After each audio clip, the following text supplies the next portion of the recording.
You know and I know now that our country's response to the refugee crisis will be among the worst in the world. Or let us say among the worst in Europe. You just heard Dominic Raab, the Deputy Prime Minister, claim that our responsibilities were less than those of other European countries because we're further away from Ukraine than other European countries.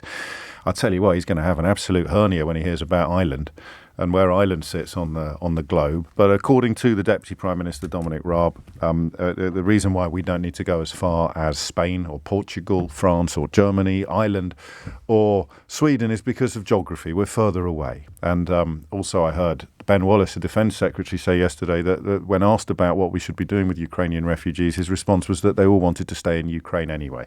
News that 7 million are expected possibly to pour out of the country will no doubt come as a major shock to the Secretary of State for Defence.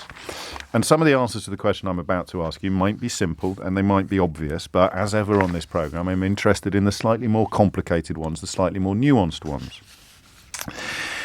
What we are witnessing is, according to the Slovenian Crisis Management Commissioner, the EU's Crisis Management Commissioner, Janez Lenarčič, what we are witnessing could become the largest humanitarian crisis on our European continent in many, many years. The Ukrainian authorities estimate that as many as 4.5 million of their 44 million people could leave. The figures that we are seeing are astounding. Something of this proportion, we haven't seen it in recent times. About 160,000 have gone to Poland, which is readying itself to take as many as 1.5 million over the course of the crisis. That's equivalent to a city almost the size of Warsaw, and that is just one country that will be in receipt of European refugees from Ukraine. So the question that I am intrigued by right now is this. What is it about? And I'm tempted to say Brexit Britain, but I think that might be a little bit lazy on my part. So we'll just leave it with the United Kingdom. And never are the walls of my bubble or my echo chamber thicker than when it comes to the question of refugees. What is it about the United Kingdom in the 21st century that has seen the reality and the issue of asylum seeking and refugees become so toxic? Why? And this might be a temporary problem, it might be fixed, but why do we have a government that seems terrified of doing what every other government in Europe has done and simply saying to Ukrainian people, you'll be safe here for a while?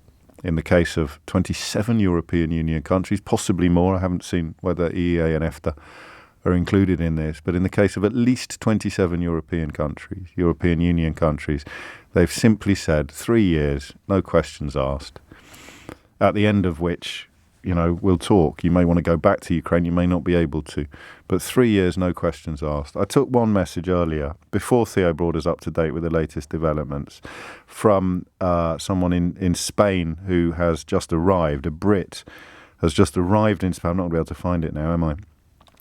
A Brit has just arrived in Spain with his Ukrainian wife and is in receipt of paperwork like a J.K. Rowling novel. So thick is the a sheaf of papers that he was, this morning at least, required to fill in. Hopefully the latest announcements, completely at odds with what Dominic Raab was defending this morning.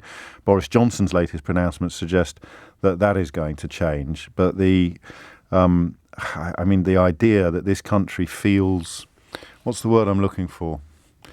Reluctant. I'm speaking about the government. I'm not speaking about you. Well, maybe I am speaking about you.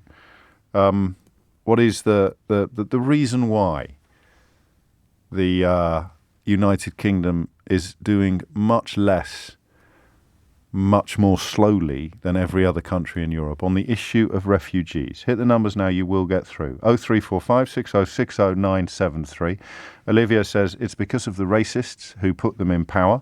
And almost like clockwork, Jamie pops up to say only James O'Brien could turn the Ukraine crisis into a UK hate fest. Mate, I just hold up mirrors. You hate what you see, pal. It's not my fault. So you tell me, Jamie, why do you think the United Kingdom, uniquely in Europe, is doing less, more slowly for refugees than any other country on the continent?